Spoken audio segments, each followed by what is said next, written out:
Ladies and gentlemen, it's an honor to introduce Edward Ed Kelly, the 10th General President of the IAFF. A third-generation firefighter, Ed began his career with the Boston Fire Department in 1997, serving in the front lines of major emergencies, including 9/11 and the Boston Marathon bombing. Beyond his service, Ed has been a steadfast advocate for firefighters, leading Boston Local 718 and later the Professional Firefighters of Massachusetts. Before becoming IAFF General Secretary Treasurer in 2016, a U.S. Air Force veteran, a Harvard Trade Union program graduate, he is a recognized leader in the labor movement. Please join me in welcoming Ed Kelly.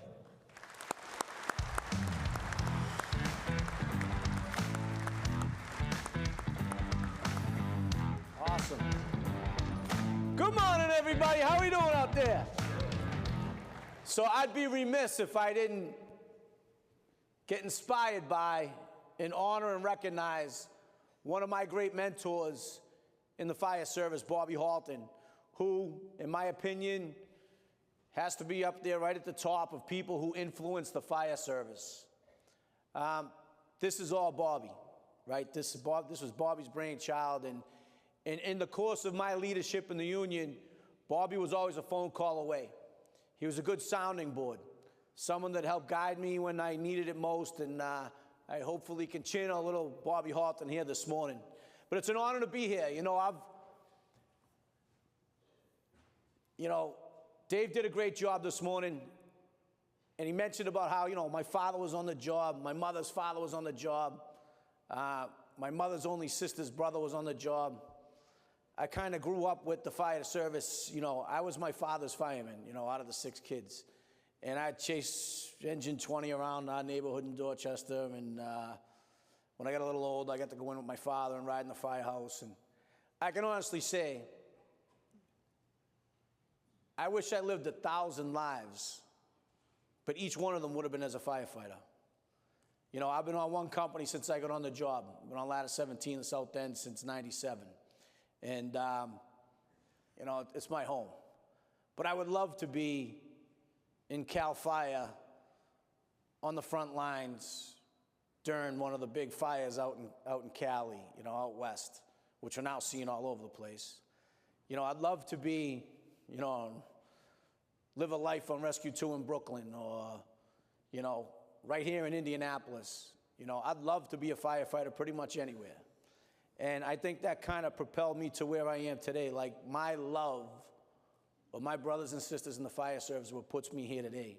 And when you think about what the role of the union is, right? Just like every other union, we want a fair day's pay. We want to make sure that we have a dignified retirement. If we get sick or our kids get sick, we want to be able to get them decent health care.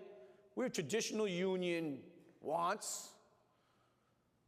But unlike a lot of jobs, our job comes with a lot of risk, and we should embrace that. But the union's #1 priority, and I like to say our mission is the IAFF, representing firefighters, starts in front of a church, and we work backwards from there. Doesn't matter, just like when a box comes in, we don't pick where we're going, we go wherever we're needed. And in the mission of the IAFF, we go wherever the fight is. The #1 killer of us is cancer. We've focused our energies on trying to fight that at every level, whatever it takes, whether it's changing how we do business, whether it's the advent that we definitely need to rethink what our PPE looks like, what our next generation of personal protective equipment needs to be to meet our needs of the future. We've laid down nowhere. We've gone from courtroom to boardroom, from Main Street to Wall Street, doesn't matter. Our loyalty is to dead firefighters, past and future. Any one of us. That's where the mission is. Whether it's the challenges we have getting new apparatus on the street, replacing old apparatus. Wherever the fight is where we're going to go. Now, when you think about our job, and David mentioned it earlier, we're never going to have a safe job. The union can't wave a wand, or the chief, and make our job safe. We can only strive to make it safer. We've made changes in the union to try to bring in our own chief medical officer to help us navigate the health challenges. We have our medical assistance program, so our brothers and sisters that are getting screwed when they get sick, that we can come in and provide some medical expertise to help protect them and their family. We brought in our first ever chief science advisor. We know that we can't rely on anybody else's scientific conclusions when it comes to what's in the best interest of our health. But when it breaks down to making our job safer, an inherently dangerous job, for me, there's a lot of contributing factors, but there's 3 pillars that I think help define how safe we are. One is our staffing. And what the union's done is built out an entire division that can do GIS studies, geographical information studies, on our response times. We've worked with UL and other partners to make sure that we're gauging what a response time actually looks like. Is it when the fire truck pulls up in front of the address with one firefighter on it? Or is it the ability to get water and play 7 stories up on a stretch from the street? All of those dynamics help define and close that gap of risk we have to take. We do municipal financial audits so that we can make sure we're not being lied to by the politicians. When it comes to education, we have a robust education platform. Many of you have probably gone through our hazmat program. We also have our confined space program. We're working with our partners to develop a lithium-ion battery response program. Wherever the fight is where we're going. Whatever the risk is to our members is what we're going to take on and put our energies towards. The third pillar is equipment. If we have the proper staffing, if we have the proper training, and we have the proper equipment, those are the primary pillars of making our job as safe as it can be. Now, that's a tall order.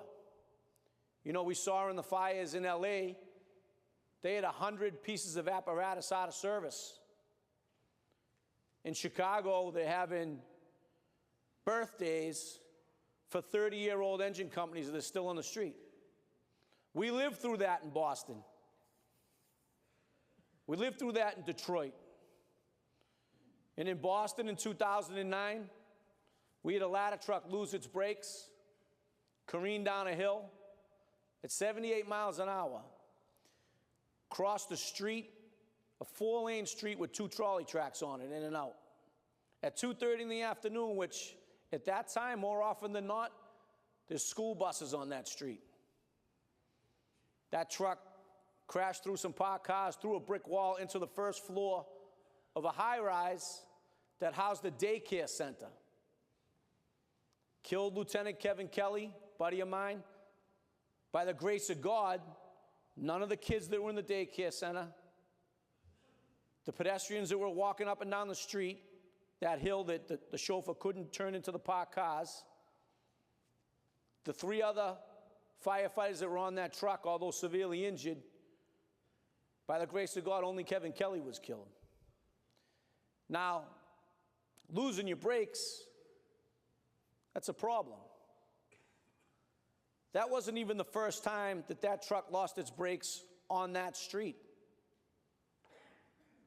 9 days before that, another ladder truck that was covering them, they were at a fire, lost its brakes on the street parallel, but could crash into a yard. My point is, we need rules in place that if that was a fuel delivery truck or a transit bus, they never would have been on the road. We got to have rules in place that protect us in situations like that. That's why we've fought hard to promulgate, for the first time ever, OSHA rules for public firefighters to make sure that, let me break it down for you real simply. And it's like any change. It's going to be broken. We're going to have to fix some of it. But it's making sure that we have a plan to respond to any unique hazards in our jurisdiction. Look at the Newark fire a couple Julys ago. We lost 2 Newark firefighters in a shipboard fire. In the city of Newark, despite having one of the largest ports in the world, had no SOP to respond to a ship fire. That's unacceptable. You know, having a plan to respond and having the resources to execute the plan, it can't just be a bunch of paper, is what we deserve. We're willing to take the risk. We deserve to have the training, equipment, and staffing to protect ourselves. That's not too much to ask. Now, when you think about the fire service, love it or leave it, those wins and losses are governed in the political arena. Sometimes we're up, sometimes we're down. Sometimes we have a good relationship with a mayor, sometimes we don't. Usually during those times, you see those 3 pillars, staffing, training, and equipment, pretty good when we have a good relationship with whoever's making the decisions. When not, we usually suffer. And that translates to us. It translates to us being in front of a church. And that's one thing, whether you're a volunteer from a rural community, a big city firefighter, a chief, a private, an FFOP, we're all in that together. And whether it's the fire chiefs, the metro chiefs, the national volunteers, or the IAFF, when we stand together, we win. Because righteousness is always on our side. You know, I was in a firehouse after the Deutsche Bank fire down in Lower Manhattan, and a chaplain had just left. Right down at, I believe it was Ladder 5, where the Engine 24 and Ladder 5, I might be wrong about those companies. But it was the firehouse where they just lost 2 members. And the chaplain wrote on their chalkboard, "Be you, be strong, be firefighters." God bless you. Be you, be strong, be firefighters.